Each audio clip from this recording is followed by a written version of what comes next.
Hello everybody, it's Josh. I understand the feeling that life is meaningless. That nihilistic approach to there's nothing new under the sun. Everything we do, it's just hopeless and pointless. I went through much of my adult life with this curse upon my thoughts. I thought, how is there any meaning to this suffering? Is it just torture, or are we in hell? Are we being punished for something that we don't even understand? Are we being punished for turning away from God? Is there even a God? Having no God would make total sense to someone who goes through their life with this agony. How it's just a collection of matter and cells all bumping into each other and only the strongest survive. When we're dead and gone, none of it mattered. The only thing that matters is maybe finding a little bit of joy in the moment, a little bit of happiness. Why not get addicted to drugs? Why not be an alcoholic? Why not go out and have sex with every person you can find? Makes me feel better. Isn't that what this existence is all about? If it is just all suffering, if it is all meaningless, why not just go and feel better? We come to this point, usually, they call it a midlife crisis, where the pressure starts to build and build and build through the suffering, the grief, the heartbreak, the anger, the jealousy. And it builds so much. And finally it explodes. I remember a great friend of mine. We were out at the bar together. And he had just had a couple tragedies in his life.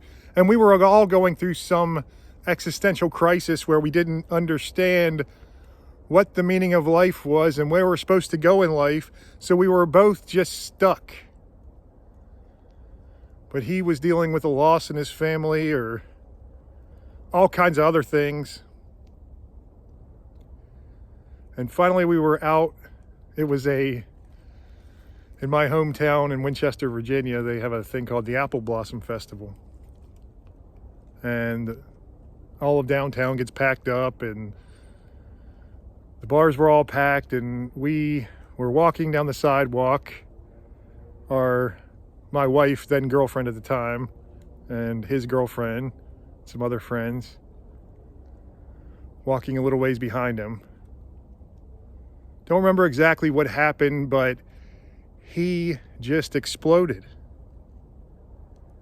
And so I saw in the moment somehow that he needed to let that pressure out. He needed to just unleash. And this guy he's a big dude. He's built like a linebacker. So I knew I was the only one there who could take the punishment from him. So I said something to him, and then he just went off on me. He pushed me, and I said, yeah, come on. Let's do it. We started wrestling, fighting, and it was like two giants clashing. Our girlfriends didn't know what the hell was going on. They were like, oh no. The other friends that were with us were like, I'm not getting in this. What happened was they told me, and I saw it kind of out of the side of my eye while it was going on. It was more than wrestling at the time, so it was a pretty good fight. But my wife had told me that a cop car came with two cops in it. And when this cop car came, the cop car slowed down, and she said she saw the look on the cops' faces. They did a double take, and they're like, nope, just kept on driving.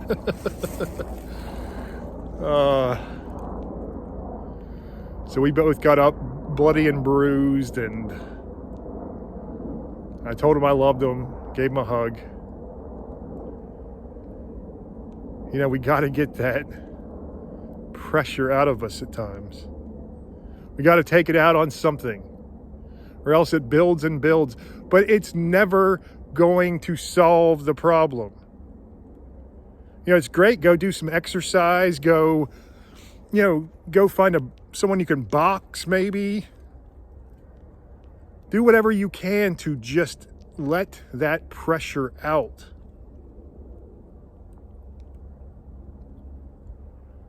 It's not going to get to the root of the problem. You're still going to sit there and ponder the meaninglessness of your existence. It is hopeless. It feels pointless. And society keeps pushing us in this godless way. You know, you see a lot of the kids' movies, especially like the Disney movies, where there's some character that's just stuck in this place, and it's all the other people seem happy in it, but they're not, and they don't understand why they're not happy. They need to get out of that place. You got to leave the island, got to leave the castle, got to leave wherever. Because there's so much more to life out there. We don't want to be told what to do. We don't want to have to follow any laws. We want to be free.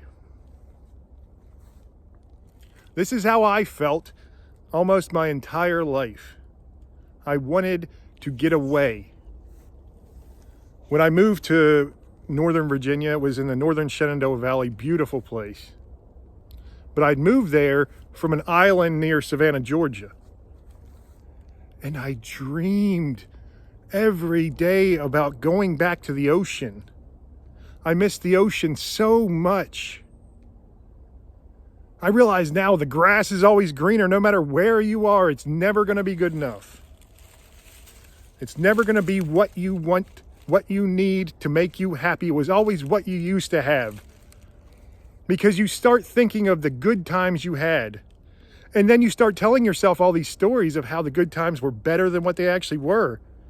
Yeah, you have joy in life. You have ups and downs in all parts of your life.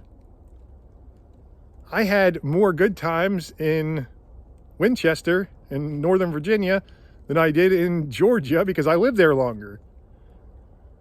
I had more bad times, and those bad times were amplified by my depression, by my teenage angst that lingered into, oh no, I'm an adult now, and I don't know what to do with my life. And so I pretended, I put on masks, I put on these facades. I tried to make myself into something I wasn't. Do what I was supposed to do. What people told me I was supposed to do. All the while, I was missing the most important thing. You see, I had a close relationship with God when I was young. I would talk to him. He was my best friend. Jesus Christ was my best friend. And when I got older, I started to tell myself, no, that was just a delusion. Even though it was the most profound experience I'd ever felt in my life, better than any drug I could ever take, better than any love I've ever felt for any girl, I told myself it was just a delusion. And that my life, there's no way, even if there is a God, which I did believe, but I thought certainly he's not ever going to intervene in my life. Why would he waste his time? He has the entire universe to look over. Why would God waste his time with a loser like me, who's just pretending anyway? And so I sought my happiness in those little thrills. I sought my happiness in travel and drugs and alcohol. I sought my happiness in sex. I sought my happiness in gambling.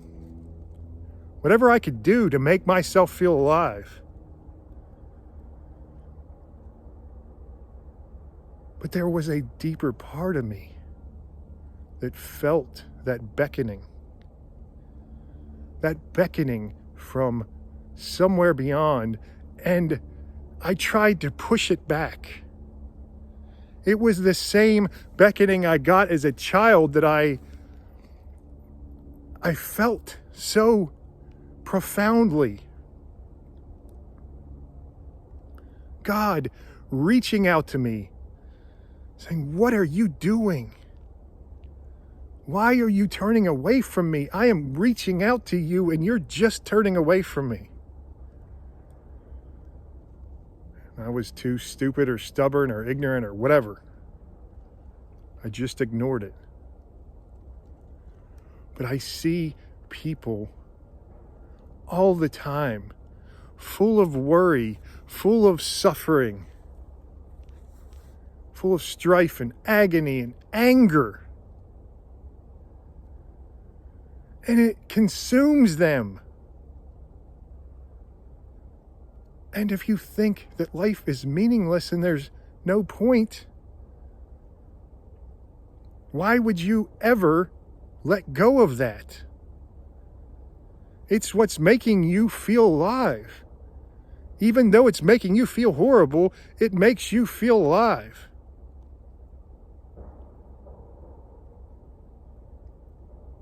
King Solomon from the Bible, he went through the same exact thing on steroids, pretty much. He was blessed by God at such a young age. And when he asked God asked him for any blessing he wanted. He asked for the wisdom to be able to run the nation of Israel, to make it great. And God said, "Such humility in you, I will give you this wisdom, and I will also give you the fame and the power to go along with it. The wealth like no other person has ever possessed in the history of man." Did this make King Solomon happy?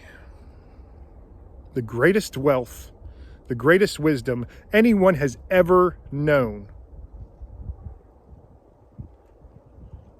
Read the book of Ecclesiastes.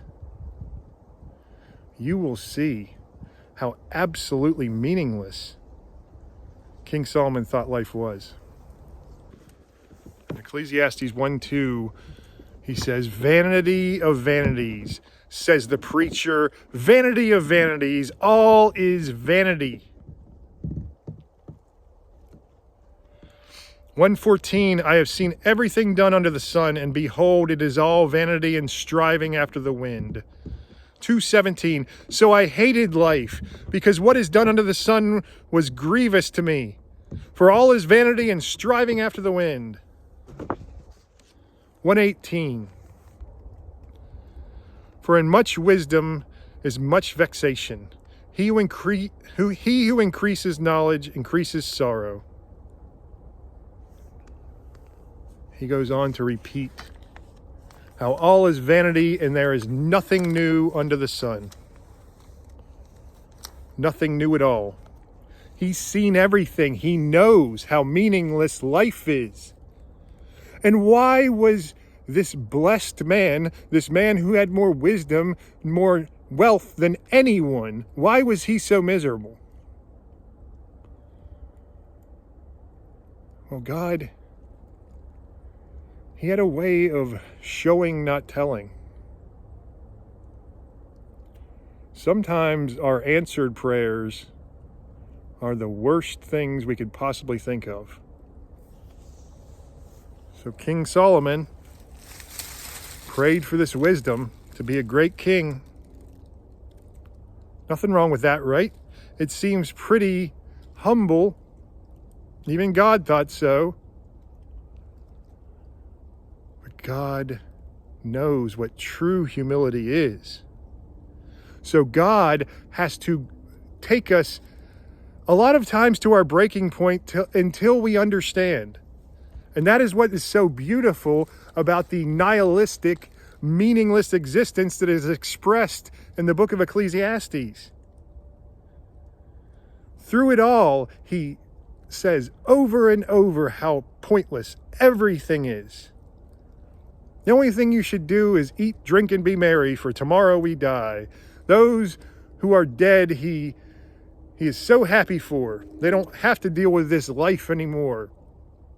The greatest among us are those who have never been born. Those who have never been born are absolutely the luckiest.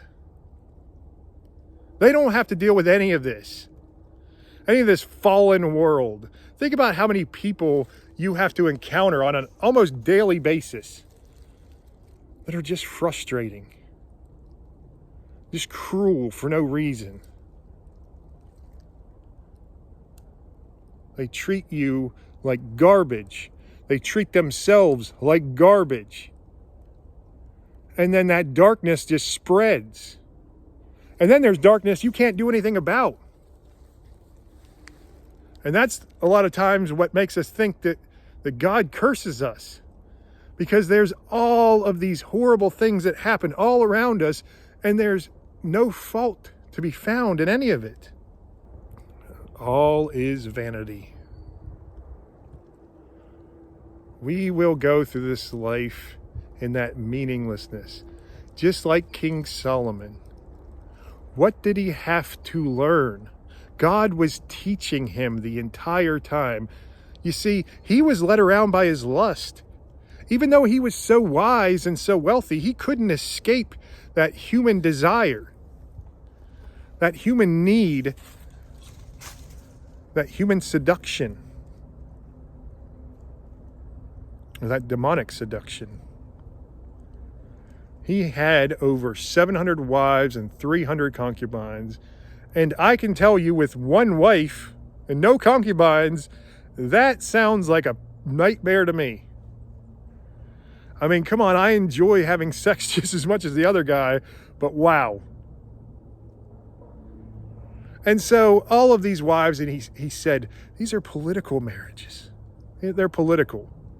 Lying to others, lying to himself. God knew the truth. God's going to let him touch that hot stove just like he's going to let us touch that hot stove, because we're not going to listen to him until we touch that damn stove.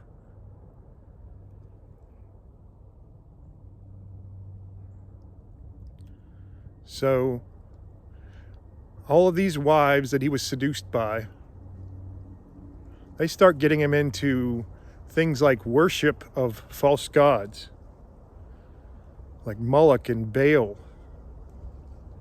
These are demonic gods, small g gods. They require things like child sacrifices, temple prostitution. They glory in the meaninglessness of life. They say, no, we can give you some meaning.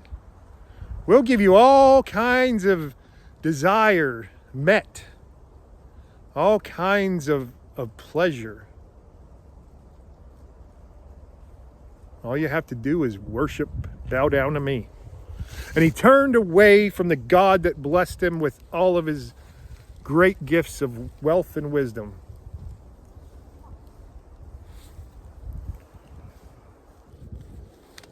But that wealth and that wisdom, it means nothing. It means nothing. The wisdom of the wisest man can't even compare to the foolishness of God. The foolishness of God confounds the wisest man. It confuses us. I say us, I'm not wise. I take only the wisdom that God gives me to glorify him. Anything else just gets me in trouble. The wealth that we all clamor for. Say, I don't need to be ultra rich. I just need to have enough just to do what I want to do in life. Just to have a comfortable life. That's great. Have a comfortable life. There's nothing wrong with having some money. But when your thoughts are consumed by this wealth, especially if you have the kind of wealth that King Solomon had, it's going to turn you away from God. And I tell you that life is not meaningless. The final chapter of Ecclesiastes, there's 12 chapters. The final one, King Solomon finally understands that there is meaning in life, and it is to glorify God. Everything we should do should be to glorify God. And I try to tell people this, but it doesn't compute unless you start to understand the weight of your sins, the weight of the meaninglessness that occurs only when you turn away from God. The reason you see so many devout Christians so happy, and believe me, there's plenty that call themselves devout that aren't really born again. But a true born-again Christian who's born again in the Spirit, they will show that joy, they will show that peace, that compassion, and that love. It will be unshakable. Why? Because there was meaninglessness in their life. There was brokenness in their life. They had all that in their life. Every single bit of it they had in their life. And it built up and it built up until it was about to explode. And maybe it did explode at some point. Maybe it did explode and knock them on their ass.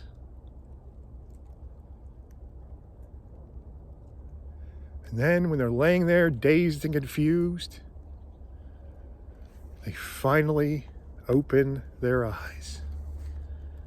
And there is that beckoning figure who's been waiting for you, waiting for his prodigal son to return.